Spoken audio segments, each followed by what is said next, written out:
আজকে কিন্তু বিজেপির বড় একটা হার হলো।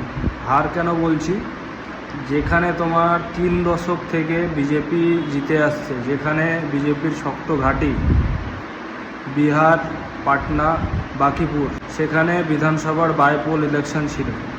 তো সেখানে প্রশান্ত কিশোর আর ভারতীয় জনতা পার্টির মধ্যে একটা টক্কর ছিল। প্রশান্ত কিশোরের পার্টির নাম জন স্বরাজ পার্টি।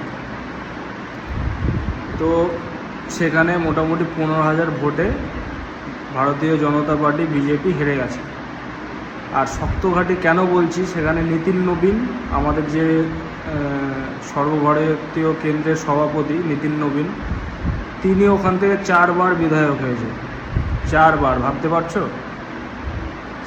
তিনি যখন কেন্দ্রে চলে আসেন রাজ্যসভার মন্ত্রী হিসেবে, তো তার জন্য ওই ইলেকশনটা হয়।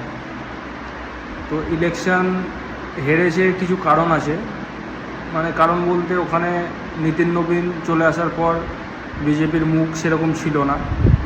আর একটা জিনিস যে প্রশান্ত কিশোরের ওখানে ভালো প্রভাব ছিল, কেননা প্রশান্ত কিশোর কোনোদিন রাজনৈতিক লড়াই লড়েনি।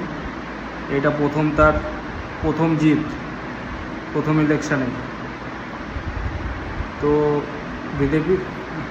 বিজেপির কোথাও একটা গাফিলতি আছে আমার যেটা মনে হয়।